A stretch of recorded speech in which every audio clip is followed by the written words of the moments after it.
I pasted in a proxy URL, hit save, sent one message, and got a network error with zero explanation, and the actual cause turned out to be one single mismatched field, not the 10 things I initially suspected.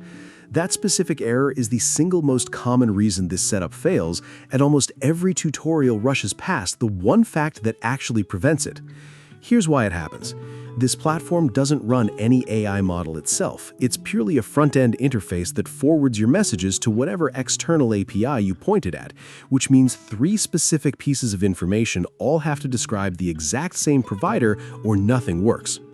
I only share methods I test myself, so every step and every error in this video came from actually connecting this myself, including the mistake that caused that network error in the first place. Quick ask before we start. Like this video and subscribe. It genuinely helps. Let's start with the concept, because understanding this one fact prevents almost every problem you'll run into during setup. Janitor AI is a character-based chat interface, and by itself it has no built-in intelligence. It's a front end you connect to a language model of your choosing through an API. That's actually good news, because it means you're not stuck with whatever model the platform decides to offer. You can connect a specific model you actually want, and pairing it with DeepSeek specifically has become popular for one clear reason: strong conversational quality at a genuinely low cost per message. There's a technical detail that makes this pairing work smoothly in the first place. DeepSeek's API is built to be compatible with the same request format OpenAI uses, and Janitor AI's proxy settings were originally built around that same structure, so DeepSeek slots in without needing any special plugin. You're simply pointing the interface at a different web address. Now let's cover the 3 routes you can actually take to make this connection, because picking the wrong one for your situation is where most confusion starts. The first route is connecting directly to DeepSeek's own official platform site and creating an account if you don't already have one. Add a small balance to that account. A few dollars is genuinely enough to last a very long time at DeepSeek's low per message cost. Navigate to the API keys section of that dashboard and generate a new key, then copy it immediately and store it somewhere private, since you typically can't view the full key after this point. Now switch over to Janitor AI, open any character chat, and go into API settings. Look for the option to add a custom proxy or switch your provider away from the platform's default option. The exact wording varies slightly depending on which version of the interface you're on.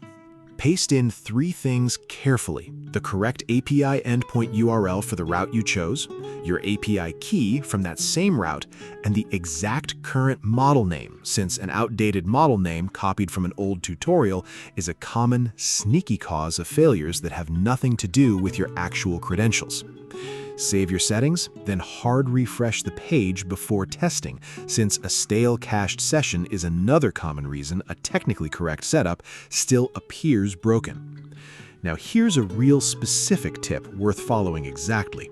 Before touching your temperature settings, your character persona, or any advanced prompt customization, send one deliberately boring test message, something as simple as asking it to reply with one sentence confirming the connection works. That boring first test matters more than it sounds like, because if that simple message fails, you immediately know the problem is your connection setup, not your character card or your creative prompt style, which saves you from debugging the wrong layer entirely. Now here's the mistake that causes the overwhelming majority of setup failures, and it's exactly the one that opened this video. People collect pieces from different tutorials or different accounts, a key from one service, a URL example from a completely different one, assemble them together, and then can't understand why nothing connects. The platform has no way of knowing your key and your URL are supposed to belong to different services.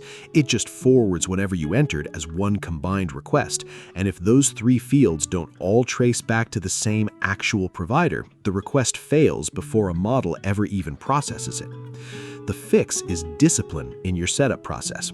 Pick one route, direct DeepSeek, an aggregator, or a proxy service, gather all 3 pieces of information from that single source, and don't substitute in a piece from a different tutorial, even if it looks similar, because a URL from one provider paired with a key from another will simply never authenticate correctly. Here's the golden tip that actually improves your experience once the connection itself is working. Look specifically for a version of DeepSeek with a genuinely large context window, since that single setting has a bigger practical impact on long roleplay conversations than almost any other adjustment, allowing a character to accurately reference details from far earlier in a long-running conversation instead of gradually losing track of them a few dozen messages in. For long-running conversations specifically, raise your max token setting to give responses enough room to be detailed rather than getting cut off mid-thought, somewhere in the range most experienced users settle on for rich, complete replies without wasting cost on responses that ramble unnecessarily. That combination, a genuinely large context window and a properly tuned token limit, is what actually determines whether a long conversation stays coherent over time or starts contradicting itself a few dozen messages in. I test new AI deals every week. If a new free method comes out, you'll see it here first. One last practical note before you go set this up yourself.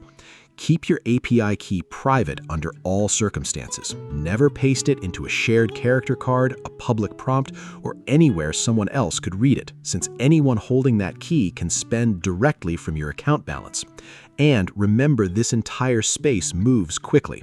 Model names, proxy endpoints, and free tier availability all shift periodically. So if a specific model name from this video ever stops working, check the current model list on your chosen provider's dashboard rather than assuming your setup broke. In the next video, I'm comparing DeepSeek against a couple of other popular model choices for this exact same setup. Cost, response quality, and long conversation consistency side by side, so you know exactly which one actually fits your specific use case. Subscribing is the only way you'll see that comparison before choosing yourself.